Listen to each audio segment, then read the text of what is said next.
இல்லாம ஐ மீன் அந்த 2 நாள் கிளாஸ்ல இல்லாம எத்தனை பேர் இருக்கீங்க இங்க?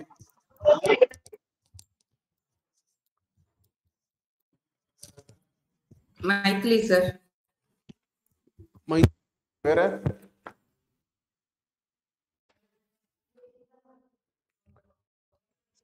ஒருத்தவங்க தானே?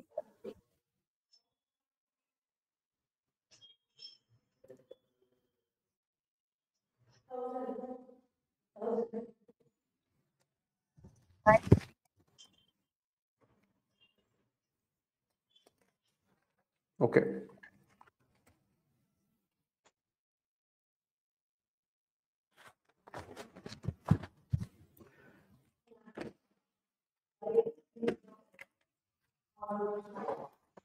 ஓகே.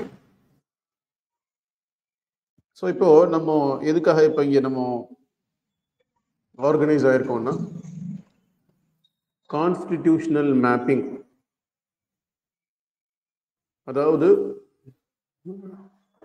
எனர்ஜி மெடிசனை பொறுத்த வரைக்கும் டயக்னோசிஸில் பல கிரைட்டீரியாஸ் இருக்கு. இது வரைக்கும் நம்ம தெரிஞ்ச டயக்னோசிஸ் மெத்தட் அப்படின்னு பார்த்தோம்னா அப்சர்வேஷனல் டயக்னோசிஸ் மெத்தடில் பல்ஸ் டயக்னோசிஸ், டங் டயக்னோசிஸ், ஐ டயக்னோசிஸ் அப்படின்னு சொல்லி வேரியஸ் டயக்னோசிஸ் பார்த்தோம்.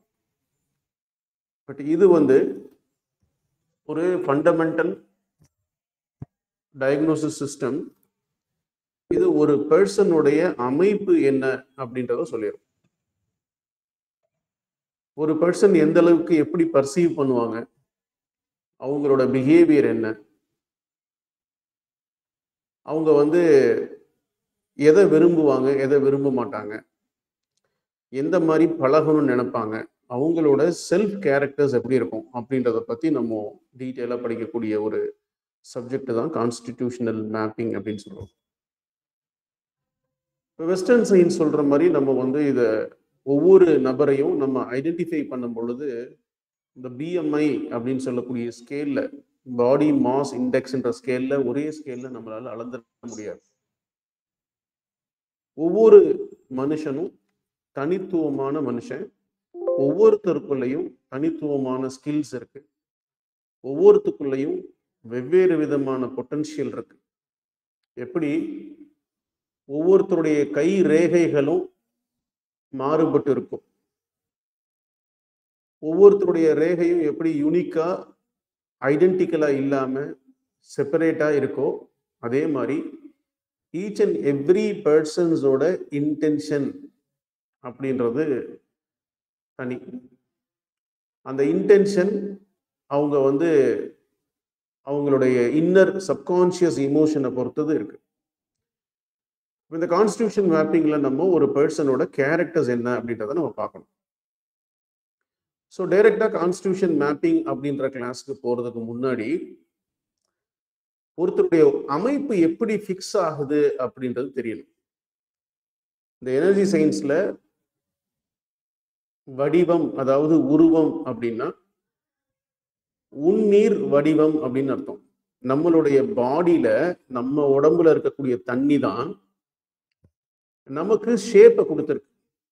ஒருத்தர் யாரு ஹைட் ஆகணும், யாரு குள்ளமா இருக்கணும், யாரு கருப்பா இருக்கணும், யாரு வெள்ளையா இருக்கணும், யாரு கையெல்லாம் நீல நீளமா இருக்கணும், யாரு கையெல்லாம் குட்டையா இருக்கணும், இப்படி டிஃப்ரெண்ட் ஷேப் அண்ட் ஸ்ட்ரக்சர்ஸ் எல்லாம் எங்க டிசைன் ஆகுது அப்படின்னு பார்த்தோம்னா எம்பிரியோஜெனிசிஸ் சொல்லக்கூடிய கரு உருவாகிற இடத்துலயே டிசைன் ஆகுது.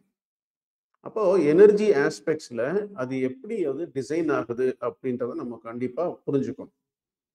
அதுல நம்ம ஃபண்டமெண்டலா நம்ம உடம்பு கருவுறுதல் டைம்ல எப்படி டிசைன் ஆகுது அப்படின்றத நம்ம இப்ப பார்க்கலாம். அப்படியே லைன்ல இருங்க, நான் ஸ்லைடு ஷேர் பண்றேன். ஸோ தட் நமக்கு கொஞ்சம் விஷுவலா பார்த்து படிக்கிறதுக்கும் கொஞ்சம் வசதியா இருக்கும்.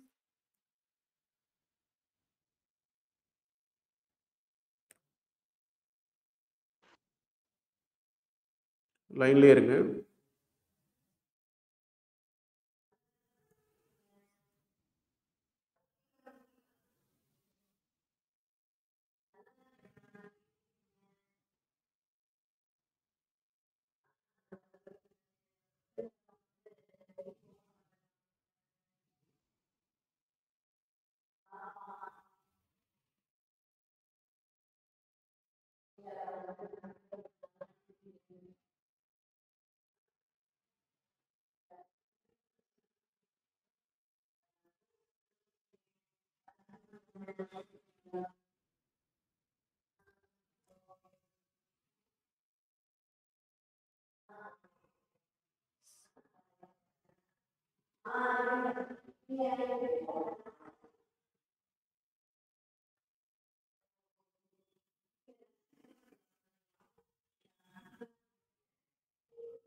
ஸ்லைடு தெரியுதா?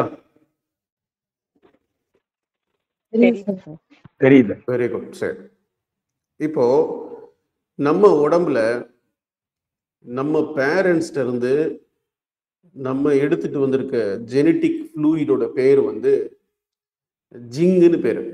பிசிஎம் சயின்ஸ்ல சொல்லும் பொழுது சாரம் அப்படின்னு சொல்லுவாங்க. சாரம் அப்படின்னா ஒரு சாறுன்னு அர்த்தம். இந்த சாறு எங்க இருக்கு அப்படின்னு பாத்தீங்கன்னா, இப்ப நம்ம நார்மலா கெலோக்கியல் லாங்குவேஜ்ல சொல்லுவோம், சிறு நீர் அப்படின்ற வார்த்தையை யூஸ் பண்ணுவோம்.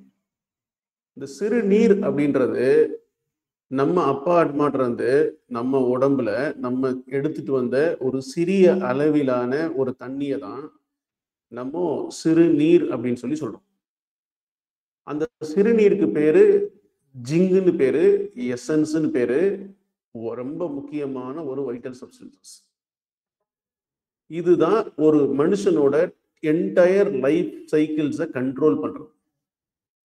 அண்ட் இந்த ஜிங்கு வந்து ஒரு ஒரு மனிதனுடைய ஆற்றல் எவ்வளவு தூரம் வெளிப்படணும் அப்படின்றதுடைய ரிசர்வாயர் எது, ஒரு அடித்தளம் எது, ஒரு மனிதனுடைய ஆற்றலுடைய அடித்தளம் எது அப்படின்னா இந்த ஜிங்குன்னு சொல்றதுதான்.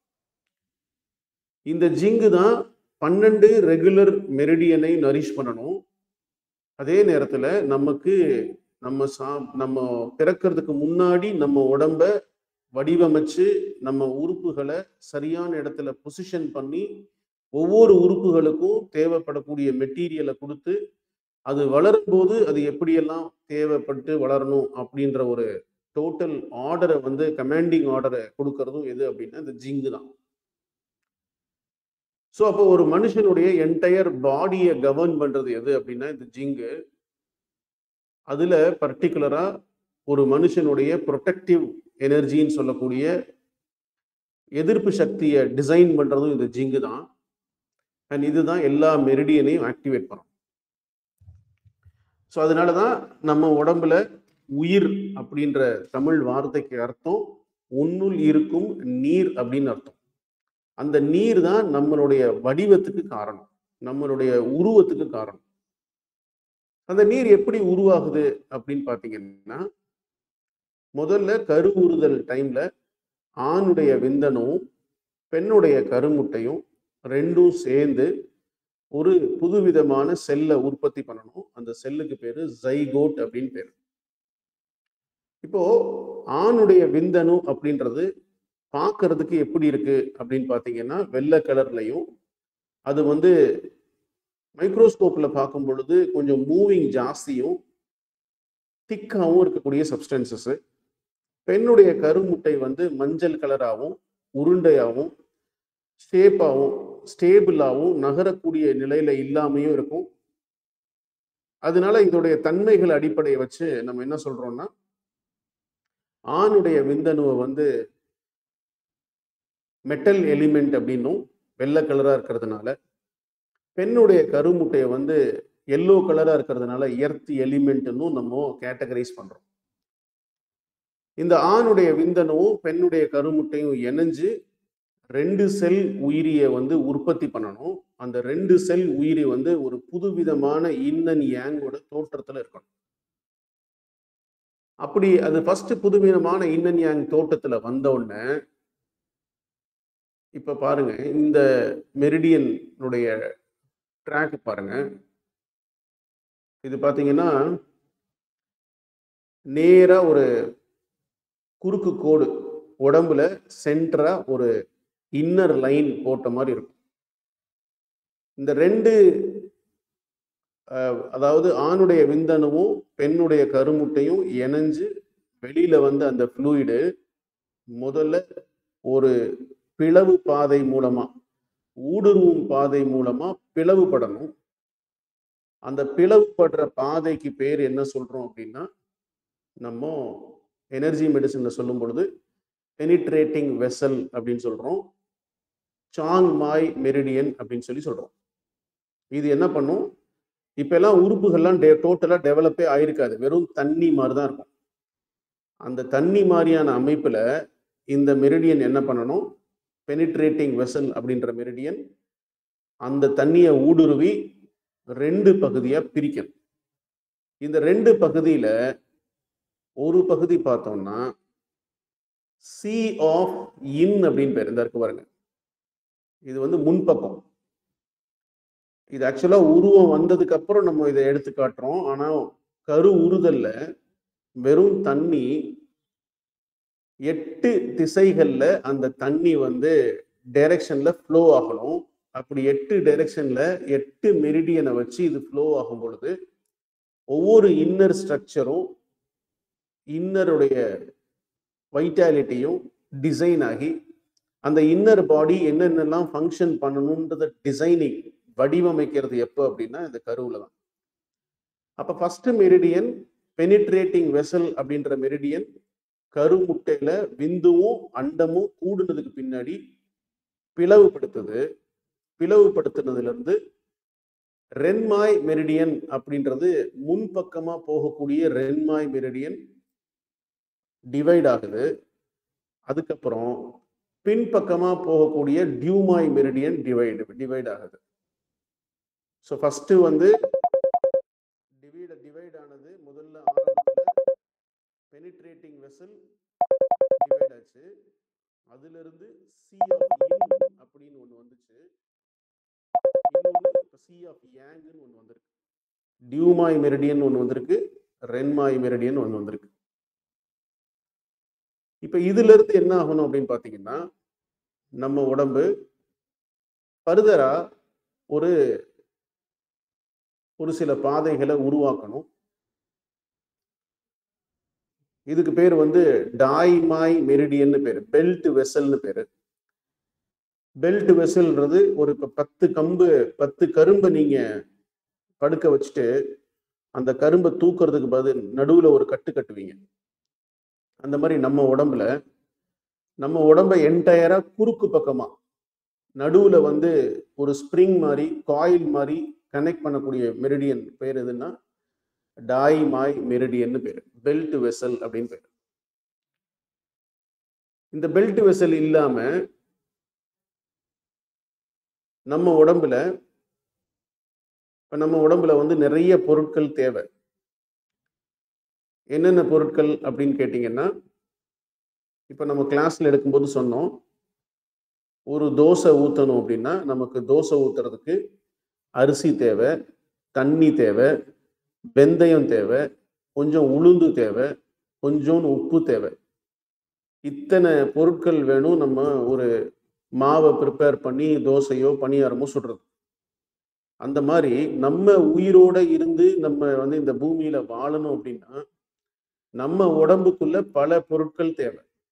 அந்த பல பொருட்களை உற்பத்தி பண்றதுக்காக ஒரு ட்ராக் வந்து ரென்மாய் மெரிடியன் கன்செப்ஷன் வெசல்னு டிவைட் ஆச்சு. அதை வச்சு இயக்கிறதுக்காக டியூமாய் மெரிடியன் அப்படின்றது டிவைட் ஆச்சு. இதை வச்சு ஒவ்வொரு நாளும் உற்பத்தி பொருட்கள் தயாராகிறதெல்லாம் சரியான அளவில் தயாராகுதா அப்படின்றத உறுதிப்படுத்துறதுக்காக இன் ஹீலிங் வெசல் அப்படின்னு ஒரு பாதை டிவைட் ஆகுது. அதுக்கு பேரு இன்சியோமாய்னு பேரு. அதுக்கப்புறம் பாத்தீங்கன்னா யாங் ஹீலிங் வெசல் அப்படின்னு ஒரு பாதை டிவைட் ஆகுது. அது வந்து இயக்க சீரமைப்பு பாதைன்னு பேரு. அதுக்கப்புறம் இன் லிங்கிங் வெசல்னு ஒன்று உருவாகுது. அப்புறம் யாங் லிங்கிங் வெசல்னு ஒன்று உருவாகுது. இப்ப இந்த வெசல் எல்லாம் சேர்ந்து இந்த பிக்சர் பாருங்க.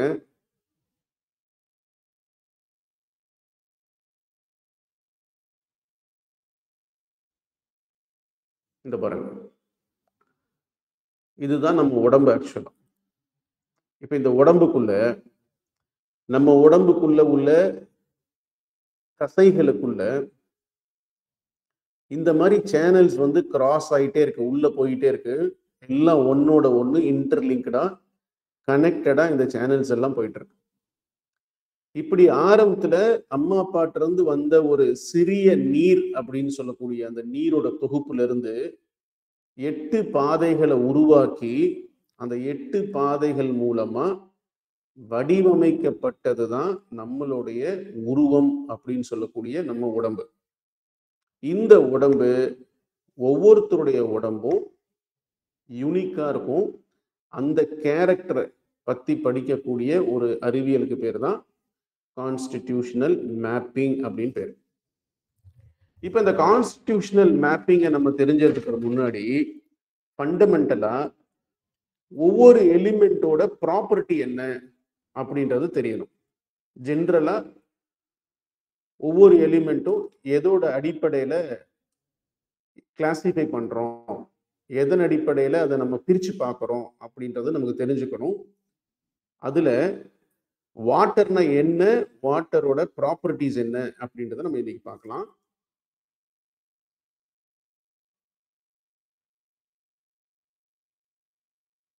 லைன்லயே இருங்க.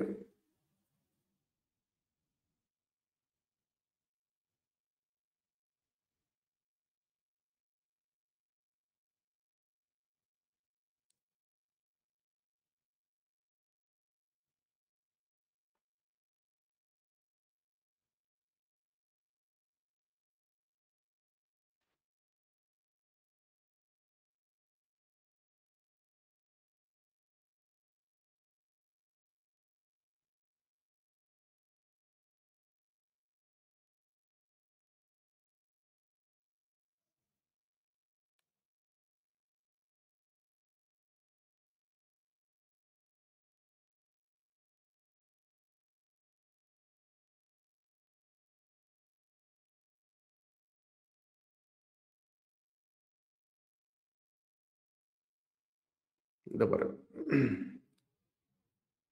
இப்போ நம்ம ஒவ்வொரு சயின்ஸ்லயும் நம்ம சொல்லியிருப்போம், macrocosm is equal to micro காசம்.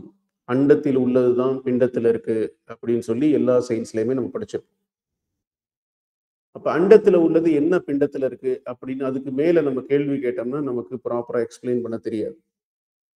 இப்ப மனிதனை வந்து நம்ம மனித உடலை வந்து எதோட ஒப்பிட்டு பார்க்கிறோம் அப்படின்னா கடலோட ஒப்பிட்டு பார்க்கிறோம். அதனாலதான் கடல் அப்படின்னு சொல்லக்கூடிய வார்த்தைக்கும் உடல் அப்படின்னு சொல்லக்கூடிய வார்த்தைக்கும் நிறைய சிமிலாரிட்டிஸ் நம்ம பார்க்க முடியும். இப்ப கடல் எடுத்துக்கிட்டோம் அப்படின்னா கடல்ல வந்து ஒரு பக்கம் அண்டார்டிகால பயங்கர ஃப்ரோசன் ஃபார்ம்ல ஐஸ் நிறைய இருக்கும். இன்னொரு பக்கம் பார்த்தீங்கன்னா உப்பு தண்ணி அடர்ந்த பகுதியா, தண்ணி வந்து அடர்ந்த பிரதேசமா இந்த கடல் வந்து இருக்கும். இந்த கடலுக்குள்ள பார்த்தோம்னா நிறைய வகையான மீன் இனங்கள் இருக்கு, நிறைய வகையான புரோட்டீன்ஸ் இருக்கு இந்த மீன் இனங்கள் மத்தியில. அந்த மீனெல்லாம் நம்ம சாப்பிட்டோம்னா நிறைய புரோட்டீன்ஸ் கிடைக்கும். பல மக்களுக்கு வந்து வாழ்வாதாரமா இந்த கடல் இருக்கு. இந்த கடல்ல இருந்து கரண்ட் ஜென்ரேட் பண்ண முடியும். அதே மாதிரி இந்த கடல் வந்து ஒரு பொருளை ஒரு இடத்துல இருந்து நம்ம இன்னொரு இடத்துக்கு கடத்துறதுக்கு ஒரு பெரிய டிரான்ஸ்போர்ட் மீடியமாகவும் இந்த கடல் வந்து இருக்கும்.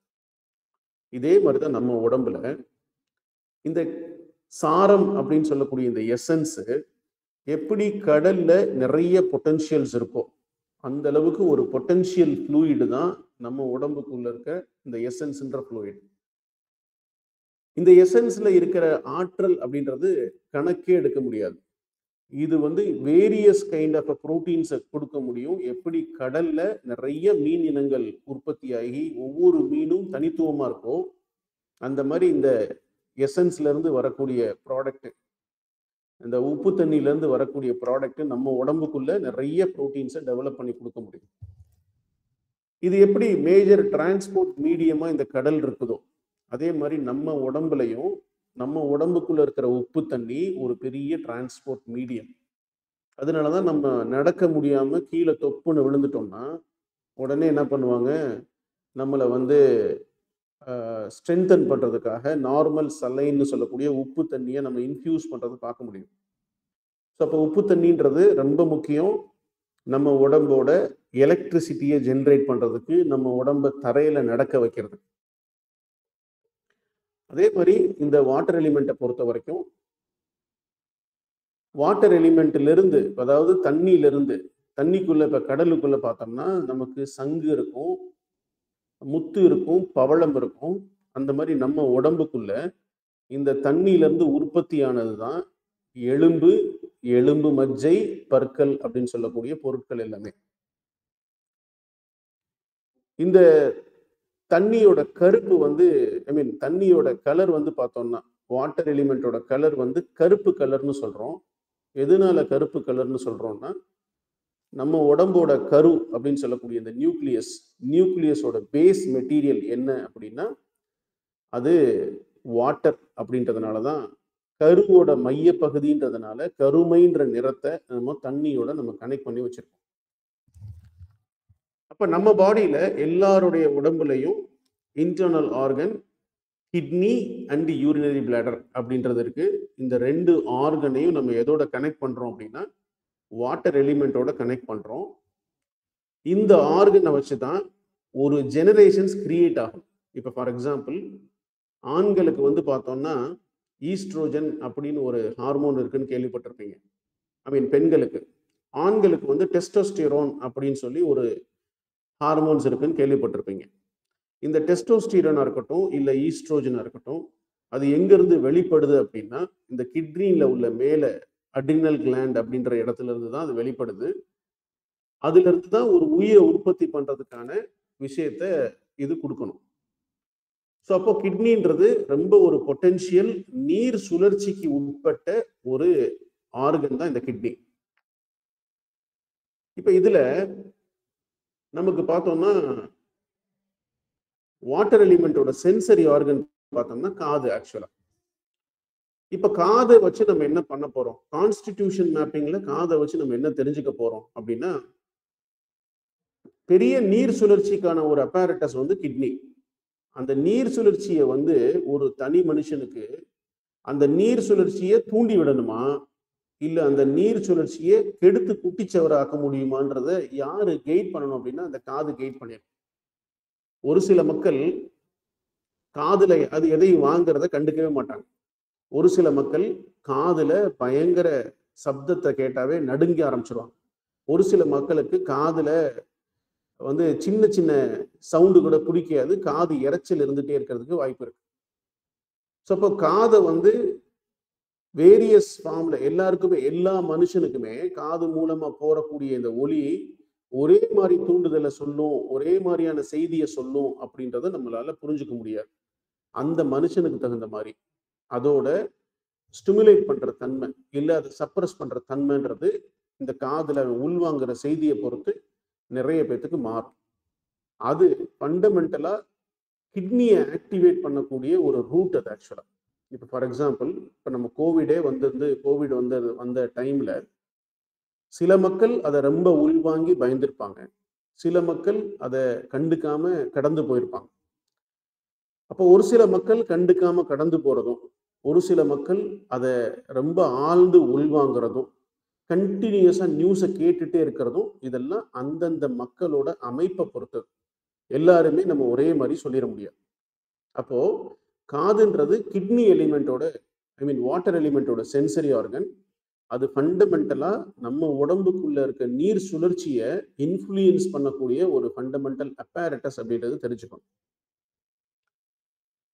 ரெண்டாவது, இந்த வாட்டர் எலிமெண்டோட டேஸ்ட் பார்த்தோம்னா சால்ட்டி டேஸ்ட். இப்போ கடல் தண்ணியில உப்பு இருக்கு, அதே மாதிரி நம்ம உடம்புலையும் உப்பு தண்ணி இருக்கு. இந்த உப்புன்ற வார்த்தைக்கு நேற்று கிளாஸ்லயே நான் சொன்னேன், உள் இருப்பு அப்படின்னு அர்த்தம். அதாவது எங்க உப்பு இருக்கோ அந்த இடத்துல தண்ணியை வெளியில இருக்க விடாது, அந்த தண்ணியை உப்பு உள்ள உறிஞ்சி வச்சுக்கும். அதனாலதான் ஒரு பொருளை கெட்டு போகாம பாதுகாக்கணும் அப்படின்னா உப்புல போட்டு பிரட்டி வச்சிருவாங்க. கடல்ல இருக்கக்கூடிய தன்மை கெட்டு போகக்கூடாது, கடல்ல பல உயிரினமான மீன்கள் வாழணும், அது வந்து கப்பல் மிதக்கிறதுக்கு ஒரு தளமா இருக்கணும்னா உப்பு தன்மை ரொம்ப முக்கியம்.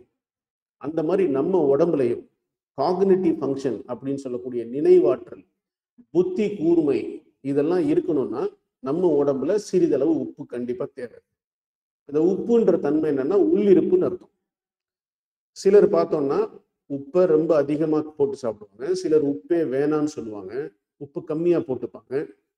அண்ட் பல வெஸ்டர்ன் சயின்ஸ்ல வந்து நம்ம பார்த்துருக்கோம், பிபி ஜாஸ்தி ஆயிடுச்சு அப்படின்னா உப்பை வந்து குறைச்சிக்குங்கன்னு சொல்லுவாங்கன்னு சொல்லி. பட் உப்பு இதுல குறைக்கிறதுல பிரயோஜனம் இல்லை. எலக்ட்ரிசிட்டி எடுக்கிறது இந்த கடல் தண்ணியில இருந்தா. இப்போ நம்ம உடம்புல தாட்ஸ் அதிகமா இருந்துச்சு அப்படின்னா அந்த தாட்டுக்கு தேவைப்படக்கூடிய ஹீட்டை ஜென்ரேட் பண்றது இந்த கிட்னி எசன்ஸ்ல இருந்தா ஜென்ரேட் பண்ணணும். அப்ப நிறைய நம்ம உடம்புல தன்னால உப்பு வெளிப்படும். நீங்க வந்து சாப்பிடணும் அப்படின்ற அவசியமே இல்லை. எப்படி கடல்ல இருந்து உப்பு தண்ணி அபரிவிதமா நிறைய அங்க இருக்கோ, அதே மாதிரி இந்த உடல்லையும் உப்பு தண்ணி டென்ஷன் அதிகமாக அதிகமாக உப்பு தண்ணி வெளியாக ஆரம்பிச்சிடும். இப்போ சால்ட்டுன்றது சால்ட்டி டேஸ்ட்ன்றது உள்ளிருப்பை குறிக்கும். அந்த உள்ளிருப்புன்றது நம்ம இங்க வாட்டர் எலிமெண்ட்டோட நம்ம கம்பேர் பண்றோம். Salty taste is associated with water. இந்த கிட்னியில 2 வகையான எமோஷன், வாட்டர் எலிமெண்ட்டை பொறுத்த வரைக்கும் 2 வகையான எமோஷன்ஸை கேட்டகரைஸ் பண்றோம். ஒன்று வில் பவர் அப்படின்றது வாட்டர் எலிமெண்ட்டோட பாசிட்டிவ் எமோஷன். ரெண்டாவது ஃபியர் அப்படின்றது வாட்டர் எலிமெண்ட்டோட நெகட்டிவ் எமோஷன். இப்போ நம்மள 5 கான்ஸ்டிடியூஷன்ஸும் நம்மள இருக்கிறதுக்கு வாய்ப்பு இருக்கு. இந்த 5 கான்ஸ்டிடியூஷன்லையும் மக்கள் தன்னுடைய அன்றாட செயல்கள்ல வில் பவர் அப்படின்ற வாட்டரோட பாசிட்டிவ் எடுத்துக்கிறாங்களா, இல்ல ஃபியர் அப்படின்ற வாட்டரோட நெகட்டிவை எடுத்துக்கிறாங்களா அப்படின்றத பொறுத்து அவங்க இன்டர்னல் பாடியோட ஃப்ளூயிடோட பிசியாலஜி கம்ப்ளீட்டா மாறுறதுக்கு வாய்ப்பா அமையும். ஸோ அப்போ based on the perception of emotion. இப்போ நான் எனக்கு ஒரு விஷயம் ஒருத்தர் கேள்விப்படுறேன். ஒன்று அந்த விஷயம் எனக்கு ஆசையை தூண்டலாம், இல்லை அந்த விஷயம் எனக்கு அச்சத்தை ஏற்படுத்தலாம். அப்ப யாரு உள்ள ஒரு விஷயத்தை கேட்டா அச்சப்படுவாங்க, யாரு ஒரு விஷயத்தை கேட்டா ஆசைப்படுவாங்க அப்படின்றதையும் இந்த தன்மை மூலமா நம்ம புரிஞ்சுக்கலாம். ஸோ அப்போ வாட்டர் எலிமெண்ட்டோட பேசிக் இமோஷன்றது பாசிட்டிவ் இமோஷன்றது வில் பவர், நெகட்டிவ் இமோஷன்றது ஃபியர். இந்த வாட்டர் எலிமெண்ட்டோட சவுண்டு பார்த்தீங்கன்னா மொனகல் சவுண்டு, கிரானிங் சவுண்டுன்னு சொல்லுவாங்க. இப்போ சில மக்களை நம்ம வாலண்டரியா பார்க்க முடியும், பக்கத்துல வந்து உட்காந்துட்டு சம்பந்தமே இல்லாம புலம்பிக்கிட்டே இருப்பாங்க. எதை சொல்றது, எதை சொல்லக்கூடாதது, இதை இவங்கள்ட்ட ஷேர் பண்ணலாமா வேண்டாமா அப்படின்லாம் இல்லாம நிறைய விஷயங்களை, தனக்கு தெரிஞ்ச விஷயங்களை, அது பக்கத்துல இருக்கிறவங்களுக்கு தேவைப்படுதா தேவைப்படலையான்னு கூட இல்லாம தானா புலம்பல் நிறைய பார்க்க முடியும். இந்த புலம்பல் சவுண்டுன்றது வாட்டர் எலிமெண்டோட சவுண்ட். ஆக்சுவலா சீசன் பார்த்தோம்னா வாட்டர் எலிமெண்டோட சீசன் வந்து கோல்டு சீசன். எதனால வாட்டர் எலிமெண்டோட சீசன் கோல்டுன்னா, இந்த வாட்டர் அப்படின்றது வின்டர் அப்படின்ற குளிர் அப்படின்ற இந்த வேர்டு இருக்கு பாருங்க, வின்டர்ன்ற வேர்டு எங்கிருந்து டெரைவ் ஆயிடுச்சுன்னு பார்த்தீங்கன்னா வாட்டர் அப்படின்றதான் டெரைவ் ஆச்சு. இப்போ நம்ம ஆரம்பத்திலேயே சொன்னோம், உடம்புக்குள்ள இருக்கிறது எல்லாமே தண்ணி. அந்த தண்ணி சூப்பரா இருந்துச்சுன்னா உடம்புடைய ஃபங்க்ஷன்ஸ் எல்லாமே நார்மலா இருக்கும் அப்படின்னு சொன்னோம். அப்போ இந்த தண்ணியை வந்து வெவ்வேறு நிலையில பதப்படுத்தணும். ஃபார் எக்ஸாம்பிள் அண்டார்டிகால அந்த ஐஸ் உருகி நிற்கிதுன்னா அது போதுமான அளவு கரைஞ்சி வந்துச்சுன்னா தான் கடல்ல தண்ணியை மெயின்டைன் பண்ண முடியும். அதிகமா கரைஞ்சி வந்துருச்சுன்னா கடல் தண்ணி அதிகமாயிடும். கரையவே இல்லை, நிறைய ஐஸ் டெபாசிட் ஆக ஆரம்பிச்சிச்சுன்னா கடல் தண்ணி வத்த ஆரம்பிச்சிடும். ஸோ அப்போ ஒரு நடுநிலை தன்மையை மெயின்டைன் பண்ணணும். அந்த மாதிரி ஒவ்வொரு பருவ நிலையிலையும் குளிர் அப்படின்றது ரொம்ப முக்கியம். அந்த குளிர் வந்து நீரை பதப்படுத்துறதுக்காக, அதே மாதிரி குளிர் சீசனும் நீரை பதப்படுத்துறதுக்காக இருக்கும். இதுல வாட்டர் எலிமெண்டோட தன்மை என்னன்னா, சில மக்கள் குளிர் தாங்கக்கூடிய நிலையில இருப்பாங்க, சிலரால குளிரை தாங்கவே முடியாது.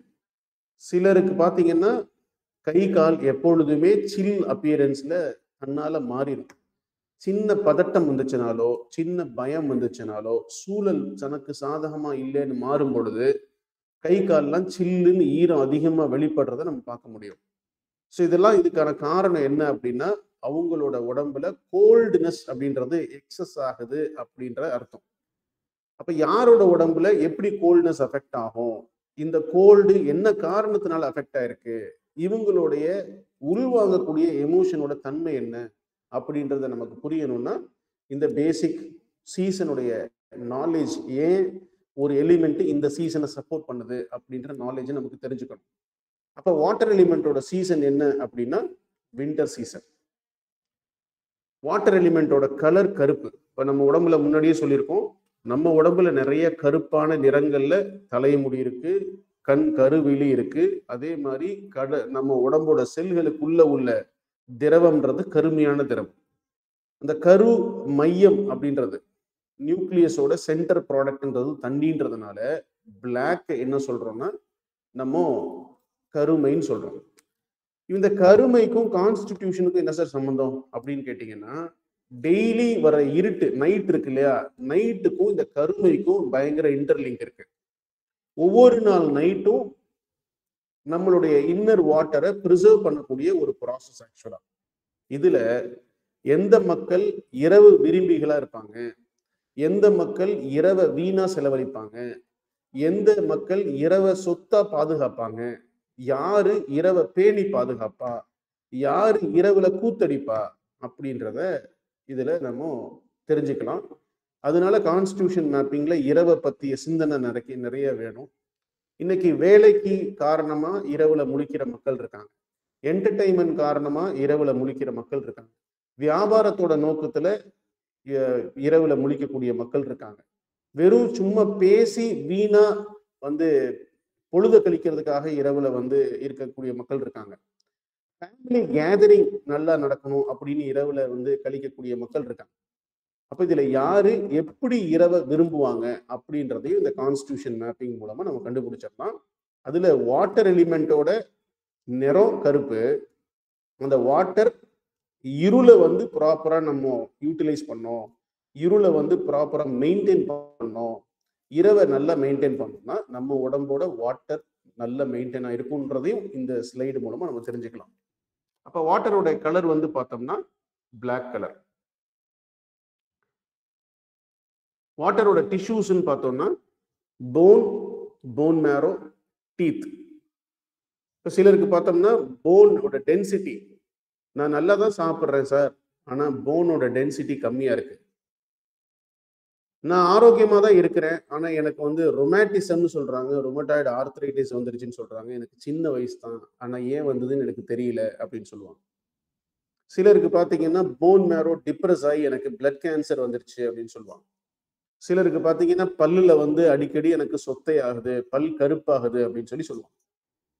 இப்போ நம்ம உடம்புல இருக்கிற இந்த ஸ்ட்ராங்கான இந்த போன், பல்லு, எலும்பு, மஜ்ஜை, இதெல்லாம் இதோட ரூட் எது அப்படின்னு பார்த்தீங்கன்னா தண்ணி. தண்ணியிலிருந்து உருவானதுதான் இது. தண்ணி வெப்பத்தை உள்வாங்கி கீழிருந்து மேல எந்திரிச்சதுனால எலும்புனதுனாலதான் எலும்புக்கு பேரு எலும்புன்னு பேரு. அப்ப இந்த எலும்பு திடமா இருக்கணும் அப்படின்னா தண்ணி வேணும். தண்ணியை வத்த வைக்கக்கூடிய தன்மைகள்ல இருக்கக்கூடிய நபர்கள், தண்ணியை வத்த வைக்கிறதுனா தண்ணியை குடிக்காம வத்த வைக்கிறது இல்லை, தன்னோட தன்மைனால, தன்னோட தன்னிலைனால. தன்னிலை அப்படின்னா தன்னுடைய தண்ணீரோட நிலைன்னு அர்த்தம். அவனுடைய செயல்கள்னால எப்படி வாட்டர் ஹோல்டிங் கெப்பாசிட்டி அவன் உடம்பை இழந்து டீஹைட்ரேஷன் ரேட்டை எப்படி அதிகப்படுத்துது. அப்படி டீஹைட்ரேஷன் ரேட் அதிகமாகும் பொழுது ஒரு மனுஷனுக்கு நீருடைய மூலம் அப்படின்னு சொல்லக்கூடிய எலும்பு, எலும்பு மஜ்ஜை, பற்கள்லாம் எப்படி எல்லாம் அடி வாங்குது அப்படின்றத நம்ம புரிஞ்சுக்கலாம்.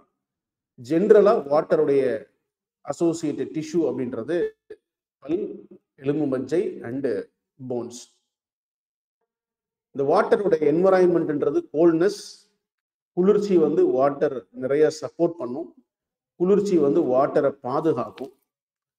வாட்டரோட டைரக்ஷன், குளிர்ந்த தண்ணியோட டைரக்ஷன் எது அப்படின்னா, எப்ப இந்த தண்ணி குளிரும் அப்படின்னு பாத்தீங்கன்னா, காத்து வடக்கு பக்கமா வீசும் பொழுது, நார்த் ஜோனை நோக்கி வீசும் பொழுது அந்த இடத்துல உள்ள தண்ணி குளிர்ந்துரும். அதனாலதான் நார்வேல எல்லாம் குளிர் அதிகமா இருக்கும், 6 மாசம் குளிர பார்க்க முடியும். நார்த் இந்தியால அதிகமா குளிர பார்க்க முடியும். ஏன்னா நார்த் அப்படின்றது அசோசியேட்டட் டு கோல்ட்னஸ். நம்ம அக்யூபங்க்சருடைய பாயிண்ட்ஸ் நமக்கு தெரியும். கிட்னின்றது 27 பாயிண்ட் அசெண்டிங் மெரிடியன், கீழிருந்து மேலே போகக்கூடியது. அதாவது பூமியிலிருந்து வானத்தை நோக்கி போகக்கூடிய மெரிடியன் தான் கிட்னி மெரிடியன். யூரினரி பிளாடர்ன்றது டிசெண்டிங் மெரிடியன், 67 பாயிண்ட் மேல இருந்து கண்ணுல ஆரம்பிச்சு கணுக்கால்ல சுண்டு விரல்ல முடியக்கூடிய மெரிடியன் இந்த யூபி மெரிடியன். அப்போ இன்னைக்கு கிளாஸ்ல கன்க்ளூசிவா நம்ம என்ன பார்த்திருக்கோம் அப்படின்னா, மனிதனுடைய அடிப்படைன்றது தண்ணி. அந்த தண்ணி உருவாகும் பொழுது அவனுடைய உருவம் அப்படின்ற உடலுடைய அமைப்பு அதுல பிக்ஸ் ஆகுது. அந்த உடலுடைய அமைப்பை பிக்ஸ் பண்றதுக்கு அடிப்படை தேவை 8 மெரிடியன். அந்த 8 மெரிடியன் தாயுடைய விந்தணுவும் கருவும் கூடும் பொழுது அந்த வரக்கூடிய ஃப்ளூயிட்ல இருந்து டிவைட் ஆகக்கூடிய 8 பாதைகள் மூலமா நம்ம உடலுடைய மொத்த உறுப்புகளும் வளரணும். அது தேவைப்படுற இடத்துல கரெக்டா அமையணும். அது அதோடைய செயல்களை செய்ய ஆரம்பிக்கணும். இந்த அமைப்பெல்லாம் கொடுக்கறது இந்த 8 மெரிடியன். பொதுவா எல்லாமே எதிலிருந்து டெரைவ் ஆகுது அப்படின்னு பார்த்தோம்னா தண்ணியிலிருந்து டெரைவ் ஆகுது. அப்ப தண்ணியை பத்தி நம்ம புரிஞ்சுக்கணும் அப்படின்னா தண்ணியோட பேசிக் நேச்சர் புரிஞ்சுக்கணும். அப்ப தண்ணியை பத்தி புரிஞ்சுக்கணும்னா வாட்டர் எலிமெண்ட்னா என்னன்னு தெரியணும். அப்ப வாட்டர் எலிமெண்ட்ல உடம்புல நீர் சுழற்சியை மையப்படுத்தக்கூடிய உறுப்புகள் அப்படின்னா சிறுநீரகமும் மூத்திரப்பாதையும். அந்த வாட்டர் எலிமெண்டோட கலர் அப்படின்றது கருமை. ஏன்னா உடம்போட நியூக்ளியஸ் அப்படின்றது கரு, அதோட மையப்பகுதின்றது பிளாக்கா இருக்கிறதுனால கருமை அப்படின்றது வாட்டர் எலிமெண்டோட பேஸ் கலரை நம்ம சப்ஸ்டியூட் பண்றோம். இந்த வாட்டர் எலிமெண்டோட சென்சரி ஆர்கன் எதுன்னா காது. ஒரு மனுஷனுடைய காது தான் அவனுடைய செயலை தீர்மானிக்கும். அவன் காது வழியா உள்வாங்கிற செய்தி ஒண்ணு ஆசையை தூண்டும், இல்ல அச்சத்தை தூண்டும். அப்போ ஒரு மனுஷன் எப்படியெல்லாம் செய்தியை உள்வாங்குவான் அப்படின்றது, அந்த உள்வாங்கக்கூடிய செய்தி கிட்னியை டைரக்டா ஆக்டிவேட் பண்ணக்கூடிய ஒரு வல்லமை இருக்கிறதுனால நம்ம வாட்டர் எலிமெண்டோட அசோசியேட்டட் ஆர்கன் எது அப்படின்னு சொல்றோம்னா காதுகள் அப்படின்னு சொல்றோம். இந்த வாட்டர் எலிமெண்டோட டேஸ்ட் உப்புன்னு சொன்னோம். எதனால உப்புன்னு சொல்றோம்னா கடல்ல உப்பு தண்ணி இருக்கு. இந்த கடல்ல உப்பு தண்ணி இருக்கிறதுனால பயன் என்ன அப்படின்னா, நிறைய மீன் கூட்டங்கள் கடல்ல வாழுது. கப்பல் போக்குவரத்து போய் ஒரு பொருளை கடத்துறதுக்கு இந்த கடல் உதவுது. அதே மாதிரி கடல்ல சங்கு, முத்து, பவளம், பவளப்பாறை இந்த மாதிரி நிறைய வெகுமதியான பொருட்கள் அதிகமா இருக்கு. அதே மாதிரி நம்ம உடம்புக்குள்ளேயும் உப்பு தண்ணி இருக்கு. நம்ம உடம்புக்குள்ளேயும் பல வகையான மீன் கூட்டங்கள் இருக்கிறது மாதிரி நம்ம உடம்புக்குள்ளேயும் நிறைய புரோட்டீன் பேஸ்டு சப்ஸ்டன்சஸ் நிறைய இருக்கு. நம்ம உடம்புக்குள்ளேயும் முத்து மாதிரி நம்மளுடைய பற்கள் இருக்கு. நம்ம உடம்புக்குள்ள பவள பாறைகள் மாதிரி நம்மளுடைய எலும்பு மஜ்ஜைகள் இருக்கு. அப்ப உடம்போட மொத்த அமைப்புமே இந்த நீரை சார்ந்த அமைப்பு. அதோடைய தன்மையை பாதுகாக்கிறது உப்புன்றதுனால, உப்புன்ற வேர்டுக்கு அர்த்தம் உள்ளிருப்பு அப்படின்றதுனால நம்ம இந்த வாட்டர் எலிமெண்ட்ல உப்பை எதோட அசோசியேட் பண்றோம்னா தண்ணியோட அசோசியேட் பண்றோம். இதோட associated tissue phone மேரோ and teeth. இதோட அசோசியேட்டட் டைரக்ஷன் அப்படின்றது நார்த் டைரக்ஷன். வடக்குல காத்து போகும் பொழுது தண்ணியை குளிர வச்சிரும். குளிர் அப்படின்றது தண்ணியை பதப்படுத்துறதுக்காக வரக்கூடிய ஒரு காலநிலை. இந்த காலநிலையில சில மக்கள் குளிர விரும்பக்கூடிய மக்களா இருப்பாங்க, சில மக்கள் குளிர வெறுக்கக்கூடிய மக்களா இருப்பாங்க, சிலருக்கு குளிர் சுத்தமா ஒத்துக்காது, சிலர் தேடி தேடி போய் குளிர தேடி உட்காரக்கூடிய அமைப்புல இருப்பாங்க. ஸோ அப்ப அதை புரிஞ்சுக்கணும் அப்படின்னா நம்ம வாட்டருடைய பேசிக் டைரக்ஷன்ஸ் வடக்கு, அதோட பேசிக் தெர்மல் நேச்சர் கோல்டு அப்படின்றத நம்ம புரிஞ்சுக்கணும். அண்ட் வாட்டர் எலிமெண்டோட பாதை அப்படின்றது சிறுநீரகத்தோட பாதை. இது 27 பாயிண்ட் கீழிருந்து மேல் நோக்கி போகக்கூடிய மெரிடியன் பாதை. இன்னொன்னு யூரினரி பிளாடரோட பாதை, அது மேலிருந்து கீழ் நோக்கி வரக்கூடிய பாதை. சரிங்களா? இதுதான் வாட்டர் எலிமெண்டோட ப்ராப்பர்ட்டி. ஸோ இதுல ஏதாவது டவுட் இருந்துச்சுன்னா கேளுங்க, நம்ம அடுத்து அதுக்கப்புறம் ப்ரொசீட் பண்ணலாம். ஒவ்வொரு எலிமெண்டோட ப்ராப்பர்ட்டி நம்ம தெரியும் பொழுது நம்ம உடம்புல சீ ஃப்ளோ எதனால நார்த் டைரக்ஷனை நோக்கி பயணிக்கணும், நம்ம உடம்புல சீ ஃப்ளோ அப்படின்றது டீப்பா போகும்பொழுது அது என்னென்ன உதவும், எப்படி யூஸ் ஆகும். மனுஷனுக்கு காதுன்றது எல்லாரும் கேட்கிற மாதிரி இல்லை. யாரு எந்தெந்த விஷயத்த காது கொடுத்து கேட்பாங்க, எந்தெந்த விஷயத்த காது கொடுத்து கேட்க மாட்டாங்க, யார் யார் எப்படியெல்லாம் நடந்துக்குவாங்க அப்படின்ற விஷயத்த இது சொல்றதுக்கு இது ஒரு பெரிய அடிப்படை அழகா இருக்கு அப்படின்றத நம்ம புரிஞ்சுக்கணும். ஓகே.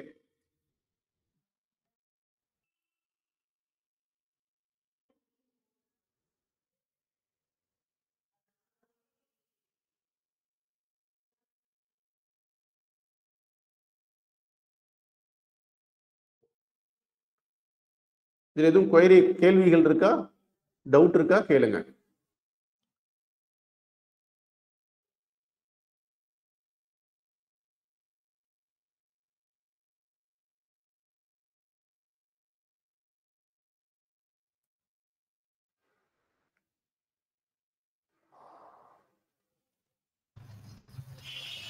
குளிர விரும்புறாருந்தா அவன் பாடி ஹீட் ஆகுன்னு அர்த்தமா? எதுமா எப்படிமா? குளிர ஒருத்தவங்க விரும்புவாங்கன்னு சொன்னீங்களா, அப்ப அவங்க பாடி ஆல்ரெடி ஹீட்டா இருக்குனாலதான் சூடா இருக்குன்னு அர்த்தம். சூப்பர். சூடு அதிகமா இருந்துச்சுன்னா குளிர தேடி தேடி போவாங்க. Okay, very good. யார் கேட்டது? நான் Mumtaz. Mumtaz, very good, super. Heat எக்ஸஸா இருக்கிற பாடி குளிர தேடி போகும். குளிர் அதிகமா இருக்கிற பாடி இருக்குமா? எதுமா? அவங்களுக்கு எதுவும் லங்ஸ்ல ப்ராப்ளம் இருக்குமா? சளி, இல்ல இல்ல இல்ல இல்ல. ஆக்சுவலா இந்த கோல்ட்னஸ் அப்படின்றது நுரையீரல் குளிர்ச்சியை எதிர்க்கும். நுரையீரலுக்கும் குளிர்ச்சிக்கும் ஒத்துக்காது.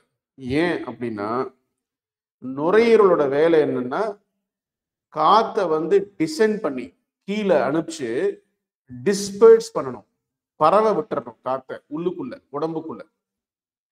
ஆனா குளிர் அதிகமா இருந்துச்சுன்னா இந்த நுரையீரல்னால கீழையும் செலுத்த முடியாது, பரவவும் விட முடியாது. அப்போ நுரையீரலுக்கும் குளிருக்கும் ஒத்துக்காது. பொதுவா குளிர் பிரதேசத்துல நம்ம அதிக குளிர்ல நடக்கும் பொழுது நம்மளே அறியாம நம்ம மூச்சு வாங்குறத நம்ம பார்க்க முடியும். அப்போ சில மக்களுக்கு உடம்புக்குள்ள அந்த தசைக்குள்ள போகக்கூடிய அந்த ஃப்ளூயிடு சப்போஸ் நிறைய குளிர்ந்துறதுக்கு வாய்ப்பு இருக்கு. அப்படி குளிர்ந்துச்சுன்னா நுரையீரலுடைய செயல்கள் பாதிக்கும், நுரையீரல் சுருங்கும், கிரானிக் அப்ஸ்ட்ரக்டிவ் பல்மனரி டிசீஸ்ன்னு சொல்லக்கூடிய கண்டிஷன்ஸ்க்கு அவங்க டெவலப் ஆகிறதுக்கான வாய்ப்பா அமையும். அதே நேரத்துல சில மக்களுக்கு குளிர் அதிகமா இருக்கும்போது அந்த குளிர்ல நுரையீரலுடைய வேலை குறையறதுனால, அது சரியா வேலை செய்ய முடியாதனால நுரையீரல் டிப்ரெஸ் ஆகி குளிர் தாங்க முடியாம மூக்குல ரத்தம் வர்றதையும் நம்மளால பார்க்க முடியும். எபிஸ்டாக்சிஸ்ன்னு சொல்லக்கூடிய கண்டிஷன்ஸ் வர்றதையும் பார்க்க முடியும். அப்போ ஒரு பர்சனுக்கு நுரையீரல் அப்படின்றது ரொம்ப முக்கியம். நுரையீரல் வந்து யாங்குன்ற ஏரை டிஸ்பர்ஸ் பண்ணணும். அப்போ ஒரு பர்சன் தன் நேச்சர்ல கோல்டு கான்ஸ்டிடியூஷனா இருந்தாலோ இல்ல தன்னுடைய செயல்கள்னால குளிர அவர் உடம்புக்கு கொண்டு வந்துட்டாலோ நுரையீரலோட இயக்கம் தடைபடும், நுரையீரல் சார்ந்த பிரச்சனைகள் அதிகமா வரும். புரியுதுங்களாமா?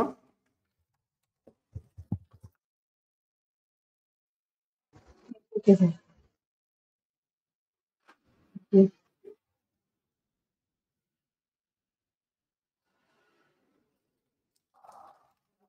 எவ்வளோ சில்லறத்தனமா இருந்தாலும் கேள்வி கேளுங்க, அப்பதான் நான் உங்களுக்கு எக்ஸ்பிளைன் பண்ண முடியும்.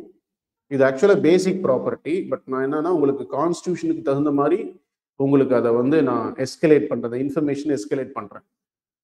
ஓகே, ஏன்னா இந்த ப்ராப்பர்ட்டி பிளஸ் மெரிடியனோட நேச்சர் தெரிஞ்சா தான் நமக்கு கான்ஸ்டியூஷனை ஈஸியா புரிஞ்சுக்க முடியும். ஓகே, இப்போ வாட்டர் எலிமெண்ட்னு கான்ஸ்டியூஷன் இருந்தாங்கன்னா அவங்க உடம்பு பொதுவா குளிரை வந்து வெறுக்கக்கூடிய உடம்பா இருக்கும். குளிரை வெறுக்கக்கூடியதுன்னு என்ன, குளிர் தாங்காது, குளிர்ல வந்து ரொம்ப அஃபெக்ட் ஆவாங்க. குளிர் வந்துச்சுன்னா நிறைய குளிர் ரிலேட்டட் பிரச்சனைகள் நிறைய வர்றதுக்கு வாய்ப்பு இருக்கு. அவங்களெல்லாம் நம்ம வாட்டர் எலிமெண்ட் நம்ம பிடிச்சிடலாம். அதே மாதிரி இவங்களுக்கு ஃபேனே தேவைப்படாது, ஃபேன் சத்தம் கூட பிடிக்காது சில வாட்டர் எலிமெண்ட்டுக்கு. ஏன் ஃபேன் சத்தம் பிடிக்காதுன்றது நம்ம இது தெரிஞ்சாதான் நம்மளால புரிஞ்சுக்க முடியும். ஃபேன் சத்தம் பிடிக்காது, சப்தமே பிடிக்காது. அதே மாதிரி குளிர்ல சொல்லுங்கம்மா. சார் எனக்கு 2 கொஸ்டின் இருக்கு. சொல்லுங்க சொல்லுங்க. ஒண்ணு வந்து குளிர்ல நம்ம இருக்கும்போது நம்ம நடக்கும்போது ரொம்ப குளிரா இருக்கும்போது மூக்குல இருந்து தண்ணி கொட்டும். ம். ஆ அதுக்கு அதுவும் நுரையீரலோட தன்மை ஆற்றல் குறைவா இருக்குன்னு அர்த்தங்களா? எப்படிங்க? இப்போ இன்னொரு குளிர் கொஸ்டின் வந்து இன்னொரு கொஸ்டின் வந்து காது காது எப்பவுமே பட்ஸ் போட்டுட்டே இருப்பாங்க. Beautiful beautiful beautiful super. ம். ஆ ஏதாவது ஒரு சின்ன ஒரு குளிச்சுட்டு வந்தாலே பட்ஸ் போட்டா தான் அவங்களால வந்து அடுத்த வேலையே போக முடியும். அந்த மாதிரி ம். இருக்கிறவங்களுக்கு அவங்களுக்கும் இதனால ப்ராப்ளம் இருக்கும்னு எஸ் சொல்ல வரீங்க? எஸ் சரிம்மா. ஃபர்ஸ்ட் கொஸ்டின் வந்து இப்போ நுரையீரல் வந்து நம்ம பிரீத் பண்ற ஏரை வந்து கீழே பாஸ் பண்ணி கொடுக்கக்கூடிய ஒரு ஃபண்டமெண்டல் அப்பேரட்டஸ். அந்த அப்பேரட்டஸ் குளிர்ல போகும்பொழுது கண்டிப்பா அதனால ஃப்ரீயா வந்து ஏரை டிஸ்ட்ரிபியூட் பண்ண முடியாது. அப்படி ஏரை டிஸ்ட்ரிபியூட் பண்ண முடியாம நுரையீரலுடைய தசைகள் அழுத்தும் பொழுது, டிப்ரெஷன்ல வந்து நிறைய அது போகும் பொழுது உடம்புல, இப்ப ஃபார் எக்ஸாம்பிள் ஒரு டயரை வச்சு நீங்க வண்டி ஓட்டுறீங்க. வெயில் காலத்துல நீங்க வண்டி ஓட்டுற ஸ்பீடு டெஸ்டினேஷனை ரீச் பண்ற அந்த தூரத்தை ரீச் பண்ற அளவுக்கும், குளிர்காலத்துல நீங்க ஓட்டுற ஸ்பீடு நீங்க ரீச் பண்ற அளவுக்கும் வேரியேஷன்ஸ் நீங்க மெஷர் பண்ணி பார்த்தா புரியும். குளிர்காலத்துல டைம் கன்சப்ஷன் ஜாஸ்தியாகும், ஸ்பீடு குறையும், உங்களால வேகமா போக முடியாது. அதே நேரத்துல வெயில் காலத்துல ரொம்ப ஸ்பீடா போக முடியும், ஏன்னா வேகம் அதிகமா இருக்கும். அதே மாதிரிதான் நுரையீரலோட தன்மை. குளிர் அதிகமா இருக்கும் பொழுது நுரையீரல் வந்து ஏங்குன்ற ஏரை வந்து சரியா கீழே உள்ள செலுத்த முடியாது. அப்ப நுரையீரல் ஸ்ட்ரெயின் ஆகிறதுனால எப்ப ஒரு இன்டர்னல் ஆர்கன் ஸ்ட்ரெயின் ஆகுதோ அந்த இடத்துல அந்த அழுத்தத்தை குறைக்கணும். அந்த அழுத்தத்தை குறைக்கிறதுக்காக உடம்பு உள்ள இருந்து நீரை வந்து வெளியே அனுப்பிச்சு அந்த அழுத்தத்தை குறைக்க பார்க்கும். அப்படி இனிஷியல் ஸ்டேஜஸ்ல அந்த அழுத்தத்தை குறைக்கிறதுக்காக அந்த நீர் வெளியில வரும் பொழுது நுரையீரலுடைய புற உறுப்புன்ற மூக்கு வழியா தண்ணி நிறைய வர ஆரம்பிச்சிடும். இதனாலதான் அந்த நுரையீரல்ல அஃபெக்ட் ஆகும் பொழுது மூக்குல தண்ணி வர்றது. அப்ப மூக்குல தண்ணி வந்துச்சுன்னாவே எப்பயாவது வருது அப்படின்னா அது வந்து மேபி அந்த டைம்ல அந்த என்வரான்மெண்டல் ஏர்ல ஏதாவது ட்ரைனஸ் இருக்கும். அப்ப தும்மலோ இல்ல ஒரு இருமலோ உங்களுக்கு கொடுத்து உடனே ரெக்டிஃபை பண்ண பார்க்கும், உடம்பு ரெக்டிஃபை ஆயிடும். ஆனா இது அடிக்கடி நடக்குது அப்படின்னா அந்த கண்டினியூஸ் என்வரான்மெண்ட் உங்களை வந்து நுரையீரல ரொம்ப டார்ச்சர் பண்ணிட்டு இருக்கு அப்படின்னு அர்த்தம். சரிங்களா? அப்ப தண்ணி வர்றது ஃபர்ஸ்ட் ப்ராசஸ். ரெண்டாவது தண்ணியிலிருந்து திக்கு சளியா மாறும். மூணாவது ரத்தமா மாறும். இது ஸ்டேஜஸ். ஒரு ஸ்டேஜ்ல இருந்து அடுத்த ஸ்டேஜுக்கு போகும் பொழுது அந்த மூக்குல இருந்து வெளிப்படக்கூடிய தன்மை மாறுபடும். இது ஒரு கிரைட்டீரியா. சரிங்களா? இது வந்து உங்களுடைய ஃபர்ஸ்ட் கொஸ்டினுக்கு ஆன்சர். செகண்ட் கொஸ்டின், யாரு வந்து காதுல பட்ஸ் விட்டு குடைவாங்களோ அப்படின்னு பாத்தீங்கன்னா, இப்ப இந்த ஸ்மால் இன்டெஸ்டைன் மெரிடியன் பாத்தீங்கன்னா காதுல தான் முடியும். ட்ரிபிள் வார்மர் மெரிடியனும் காதுல தான் முடியும். ட்ரிபிள் வார்மர்ன்றது மினி ஃபயர், ஸ்மால் இன்டெஸ்டைன்றது மேஜர் ஃபயர். யாரு தலையில நிறைய டென்ஷனை தூக்கி போட்டுட்டு பரபரன்னு அதிகப்படியா கோவப்பட்டுட்டு வீட்டுல கத்திக்கிட்டே வேலையை செய்யறாங்களோ அவங்களுக்கு காதுல தலை பக்கம் ஹீட் அதிகமா ரேடியேட் ஆகிறதுக்கு வாய்ப்பு இருக்கு. அப்படி ரேடியேட் ஆச்சுன்னா அவங்க தூங்கி எந்திரிக்கும் பொழுதோ இல்ல குளிச்சுட்டு வரும் பொழுதோ மைல்டு இயர் பிளாக் இருக்கிறதுக்கு வாய்ப்பு இருக்கு. அந்த மாதிரி இயர் பிளாக் இருக்கும் பொழுது அவங்க ஆட்டோமேட்டிக்கா அந்த பட்ஸை உள்ள விட்டு அந்த பிளாக்கை ரிலீஸ் பண்ணி அவங்க ஃபீல் பண்றதுக்காக பட்ஸ் எடுத்து நோண்ட ஆரம்பிச்சிடுவாங்க. ஸோ இது சிலருக்கு காது அப்பப்ப கப்புன்னு அடைக்கிறதுக்கும் பாசிபிலிட்டிஸ் இருக்கு. காதுல குயின்னு சத்தம் வர்றதுக்கும் பாசிபிலிட்டிஸ் இருக்கு. காதுல ஹோல் வர்றதுக்கும் பாசிபிலிட்டிஸ் இருக்கு. இது பிகாஸ் ஆஃப் எக்ஸசிவ் எஸ்ஐ ஹீட்னால.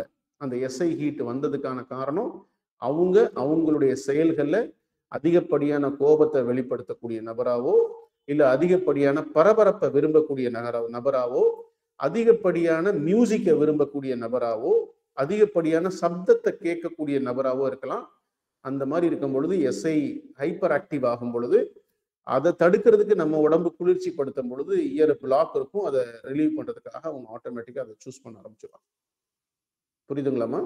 ரெண்டு கொஸ்டின்ஸுக்கும் ஆன்சர் கிளியரா? Yes sir.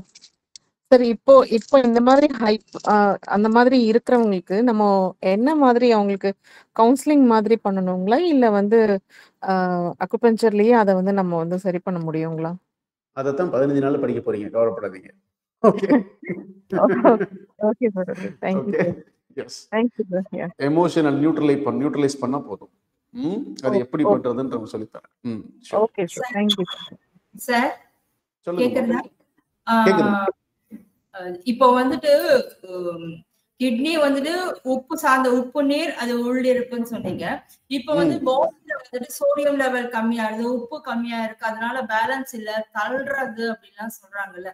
அப்போ அது வந்து கிட்னி வந்துட்டு பாதிக்கப்பட்டிருக்கும், அந்த வாட்டர் எலிமெண்ட் அதனால பாதிக்கப்பட்டிருப்பாங்க. ஒன்ஸ் வந்து இப்போ உடம்புல காக்னிஷன் அப்படின்றது, இப்போ நம்மளோட நினைவாற்றல் அப்படின்றதுக்கு நமக்கு எலக்ட்ரிசிட்டி தேவை. நீங்க நடக்கிறதுக்கு எலக்ட்ரிசிட்டி தேவை. ஓகே. அப்போ நம்ம உடம்புல இந்த மிங்மென் ஃபயர்னு சொல்றோம் இல்லையா, கிட்னில இருந்து வெளிப்படக்கூடிய நெருப்பு, அந்த நெருப்பு வெளிப்படுறது சோடியம் குளோரைடு மூலமா தான் வெளிப்படும். அப்படி வெளிப்படும் பொழுது நம்மள நடக்கிறதுக்கு, நினைவாற்றல் அதிகமா இருக்கிறதுக்கு, இதுக்கெல்லாம் இந்த சோடியம் குளோரைடு யூட்டிலைஸ் ஆகி ஹெல்ப் பண்ணும். ஆனா அதிகப்படியான கோபமோ, ஓவர் எக்ஸ்பெக்டேஷனோ, ஓவர் டென்ஷனோ, இல்ல எனிதிங் லாஸ் நினைக்கும் பொழுது அப்ப மூளை நிறைய இந்த ஃபயர் தேவைப்படும். அப்ப நிறைய பாடி சோடியம் குளோரைடு நிறைய ப்ரொடியூஸ் பண்றதுக்கான அது ரூட்டை பிடிச்சிடும். அப்படி ப்ரொடியூஸ் பண்ணி ஓவரா சோடியம் குளோரைடு வெளியில வந்துச்சுன்னா, எக்ஸஸ் சோடியம் இன்ஃப்ளக்ஸ் நியூரான்ல இருக்கிறதுனால தொப்புன்னு கீழே விழுந்து ஆப்சன்ஸ் சீசர்னு சொல்லக்கூடிய எபிலெப்சி வர்றதுக்கு வாய்ப்பு இருக்கு, இல்ல ஃபிட்ஸ் அப்பப்ப வர்றதுக்கு வாய்ப்பு இருக்கு, இல்ல ஃபீவர் அப்பப்ப தலை தூக்கிறதுக்கு வாய்ப்பு இருக்கு. இப்படி ரொட்டீனா நடந்துச்சுன்னா அந்த ஃபயர் அப்பப்போ, அதாவது எப்படின்னா திடீர்னு ஷார்ட் சர்க்கியூட் வந்து கரண்ட் போய் வந்துச்சுன்னா எப்படி நம்ம உடம்புல ஃபியூஸ் போயிடுமோ, அந்த மாதிரி நம்மளோட கிட்னி சிஸ்டம் ஃபியூஸ் போயிடும். அப்படி கிட்னி சிஸ்டம் ஃபியூஸ் போச்சுன்னா சோடியம் லெவலை இன்டர்னலா மெயின்டைன் பண்ண முடியாது. அப்ப சோடியமோட ஃபிளக்சுவேஷன் வரும். அப்போ லோ சோடியம் லெவல் போகும். அப்போ ஹைப்போநேட்ரீமியான்ற கண்டிஷன் வரும். ஹைப்போநேட்ரீமியா கண்டிஷன் வந்துச்சுன்னா அவங்களால நிக்க முடியாது, நடக்க முடியாது, பேச முடியாது, லெத்தார்ஜி வந்துடும், கீழே விழுந்துருவாங்க. கிளியரா? சார் அப்படின்னா இப்ப வந்துட்டு முதல்ல அந்த மாதிரிலாம் இல்ல, அதுக்கப்புறம் டியூ டு சம் மெடிகேஷன், அப்புறம் இந்த டயபெட்டிக்காக எடுக்கிறது, மத்த இதுக்காக எடுக்கிறதுன்னு வரும்போது இது பாதிக்கப்படுமா நமக்கு? கண்டிப்பா. சம் மெடிசின்ஸ் லைக் இப்போ ரீசன்ட் கேட்டகரியில சில மெடிசின்ஸ் வந்து இருக்கு. உங்களுக்கு SGLT2 இன்ஹிபிட்டர்னு சில மெடிசின்ஸ் இருக்கு. எம்பாக்லிபோசின், ஓகே, ராம்பாக்லிபோசின் அப்படின்னு சொல்லி, கிளிஃபோசின் ஒரு கடைசியில, அதுக்கு பேர் SGLT2 இன்ஹிபிட்டர்னு பேரு. சோடியம் குளுக்கோஸ் ரீஅப்டேக் இன்ஹிபிட்டர்னு பேரு. இந்த மெடிசின் போடும் பொழுது சோடியம் ரீஅப்டேக் பண்ற மெக்கானிசம் இந்த மெடிசின் பிளாக் பண்ணும். அப்ப சோடியம் லெவல் பிளக்சுவேட் ஆகிறதுக்கு வாய்ப்பு இருக்கு.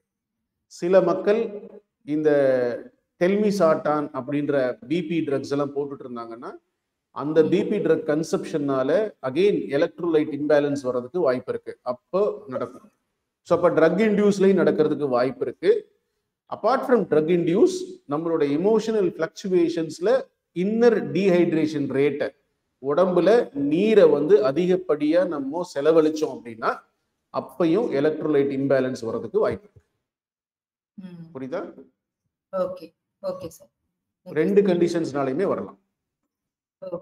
ஓகே சார், ஒரு क्वेश्चन சார். இப்போ கிட்னி ஷ்ரிங்கேஜ் அப்படின்னு சொல்றாங்க இல்லைங்களா, அது என்ன கண்டிஷன்ல நடக்குது? அது மறுபடியும் நம்ம திருப்பியும் அதோட இதை கொண்டு வர முடியுமா? அதுக்கப்புறம் இப்போ நான் நேத்து நம்ம கிளாஸ்ல பார்த்தோம், ஒவ்வொரு தசை பகுதியிலையும் தண்ணி ஓடிட்டே இருக்குன்னு பார்த்தோம் இல்லையா? ஒவ்வொரு தசை பகுதியிலையும் தண்ணி ஓடிட்டே இருக்குன்னு பார்த்தோம். இப்ப நீங்க அந்த கிளாஸ் முடிஞ்சோன்னு நேத்து சனிக்கிழமை கிளாஸ்ல உட்காந்துருந்தீங்களா? கிட்னியோட உங்களுக்கு கண்ணுல காமிச்சேன் இல்லையா? ஆட்டு கிட்னியை கண்ணுல காமிச்சேன் இல்லையா? இல்லைங்க சார், நான் அப்ப கிளம்பிட்டேன். நீங்க வாங்கிட்டு வந்தீங்க. Okay okay okay. ஸோ அப்ப அந்த கிட்னிக்கு மேல சன்னமா ஒரு லேயர், ஓகே, ஒரு சின்ன ஒரு லேயர் வந்து அந்த கிட்னியை ப்ரொடெக்ட் பண்ணிட்டு இருக்கும். அதுக்கு பேர் வந்து செரஸ் மெம்பரின்னு பேரு. சன்னமா ஒரு சின்ன தோல் மாதிரி இருக்கும், மைல்டு தோல் மாதிரி இருக்கும். ஓகே. இப்போ இப்ப நம்ம அந்த உள்ளுக்குள்ள தசைக்குள்ள போகக்கூடிய அந்த கிட்னி தசைக்குள்ள போகக்கூடிய ஃப்ளூயிடு டூ மச் ஆஃப் அசிடிக்காவும் இருக்கக்கூடாது, டூ மச் ஆஃப் அல்கலைனாவும் இருக்கக்கூடாது. பட் நம்மளுடைய வேரியஸ் நெகட்டிவ் இமோஷன்ஸ்னால அது வந்து எக்ஸசிவ் அசிடிக்கா மாறுச்சு அப்படின்னா அந்த இடத்துல இப்போ ஒரு ஒரு லைட்டா ஒரு ஃபுட் ப்ராடக்ட்ஸ் எடுத்து நெருப்போட அனல்ல காமிச்சிட்டே இருந்தீங்கன்னா அந்த ஃபுட் ப்ராடக்ட்ஸ் சுருங்கி போயிடும் இல்லையா? அதே மாதிரி இன்னர் ஆர்கன் ஸ்ட்ரெங்தன் ஆயிடும். ஓகே, அப்ப அந்த ஹீட்டை நம்ம ரிவைவ் பண்றது மூலமா, ஹீட்டை கொடுக்கறது மூலமா ஏஜ் டிபெண்டன்ட் ப்ராசஸ்ல அட் சர்டன் ஏஜ் வரைக்கும் அந்த ஸ்ட்ரெங்தன் கிட்னியை ரெடி பண்ணிடலாம். ஓகே, ஒரு சில ஏஜ்ல நம்ம கிரைட்டீரியா மீறி போகும் பொழுது நம்மளால ஒன்றும் பண்ண முடியாது, வேடிக்கை தான் பார்க்க முடியும். ஓகே சார், அதே கண்டிஷன்ல தான் உங்களுக்கு யூரின்ல வந்து பிளட்டும் வரதும் இதே ரீசன்னால தான சார்? இதே ரீசன் தான். ஹீட் உடம்புல இன்டர்னல் ஹீட் எக்ஸஸ் ஆச்சுன்னா அந்த எக்ஸ்ட்ரீம் ஹீட்டை வந்து இண்டிகேட் பண்றதுக்கு துவாரங்கள் வழியா ரத்தம் வெளியில வர ஆரம்பிச்சிடும். ஓகே, அது மூக்கு வழியாவும் வரலாம், யூரித்ரா வழியாவும் வரலாம், தோல் வழியாவும் வரலாம், காது வழியாவும் வரலாம், வாய் வழியாவும் வரலாம், கண்ணு வழியாவும் வரலாம். எனி ஆரிஃபைசஸ் பிளட் லீக் பண்ணுச்சுன்னா which indicates extreme heat condition present in the body. Okay.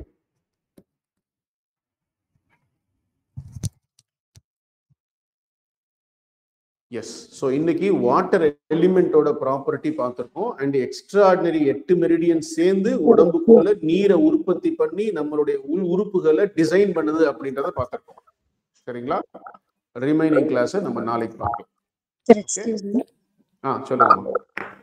சரி, இப்போ நம்ம இந்த மாதிரி ப்ளீட் ஆகும்போது அதுல வந்து மற்ற ஆர்கன்ஸை கம்பேர் பண்ணும்போது இயர்ல இருந்து ப்ளீடிங் வந்தா இது ஃபேட்டல் அப்படின்ற மாதிரி தானே அது அமையுது? எதுமா மற்ற ஆர்கன்ஸை கம்பேர் பண்ணும்போது மூக்குல இருந்தோ இல்ல ஸ்கின் வழியாவோ ப்ளீடிங் ஆகிறத கம்பேர் டு தீஸ் இயர் வழியா ப்ளீட் ஆகும்போது அது வந்து almost it's leads to death அப்படின்ற மாதிரியான கண்டிஷனுக்கு வந்துருது இல்லையா? அது ஏன் அவ்வளோ இதுவா இருக்கு? அந்த இயர்ல இருந்து வரும்போது மட்டும் ஏன் அது அந்த எக்ஸ்ட்ரீமுக்கு போகுது உடம்போட கண்டிஷன்? ரொம்ப சிம்பிள். இப்ப வந்து உங்களுக்கு மண் இருக்கு, மலை இருக்கு, கீழே கிரவுண்ட் லெவல்ல தண்ணி இருக்கு.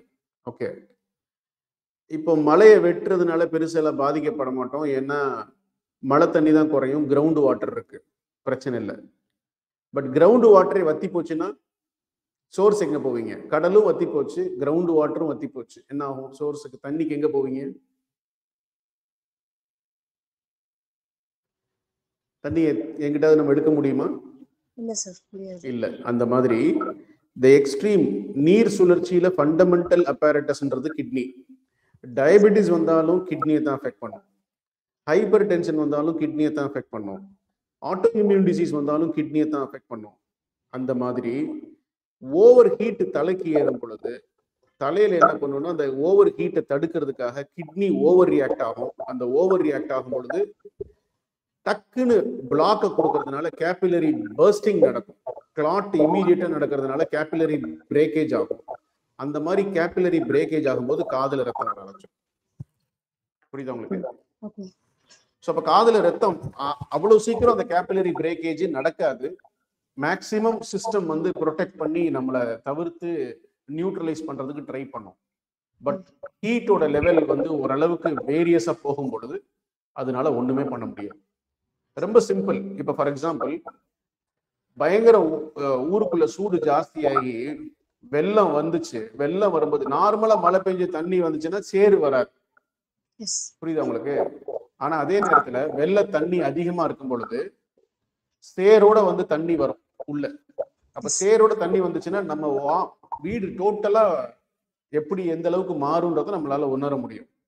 அதே மாதிரிதான் இங்க நம்ம இன்டர்னல் பாடியில கொயாகுலேஷன் அப்படின்னு கூடிய கிளாகிங், பிளட் கிளாட் வந்து இன்டியூஸ் பண்ணி சேரு மாதிரி அப்ப ஆரம்பிச்சிடும். அப்படி சேரு மாதிரி அப்புச்சுன்னா என்டையர் யாங் ஃபங்க்ஷன் கம்ப்ளீட்டா டெட்டோரேட் ஆயிடும். அதுல நிக்கிறது நடக்கிறதும் யாங் ஃபங்க்ஷன் தான், கீழே தொப்புன்னு விழுந்துரும். ஓகேவா? ஓகே. சோ அதனால சீக்கிரம் ஹீட்டை வந்து எங்க ஹீட் வந்தாலும் நம்ம முன்கூட்டியே அதை அண்டர்ஸ்டாண்ட் பண்ணி அந்த ஹீட்டை ரெடியூஸ் பண்றது புத்திசாலித்தனம். ஓகே ஓகே, இது இப்போ நமக்கு இருக்கிற இன்டர்னல் ஆர்கன்ஸ்ல எந்த ஆர்கன்ல ஹீட் வந்தாலும் that is manageable and compared to it is not natural, it is abnormality. எங்க வந்தாலும் it is abnormality. In general heat blood வந்து நிறைய வரக்கூடாது, எக்ஸெப்ட் ஃபார் அ ஃபீமேல். அந்த சைக்கிள் டைம்ல வரலாம். அந்த சைக்கிள் டைம்லையும் they may have maximum of 3, 5, 7 days. That is maximum count. 7 days க்கு மேல போச்சுனாவே your uterus is become heated. Okay. Okay, Thank you sir. yes. ஓகேம்மா. ஸோ இன்னைக்கு கிளாஸை நம்ம க்ளோஸ் பண்ணுவோம். மீண்டும் நம்ம நாளைக்கு 8 மணிக்கு சந்திப்போம். Okay sir, thank you sir. பாய்.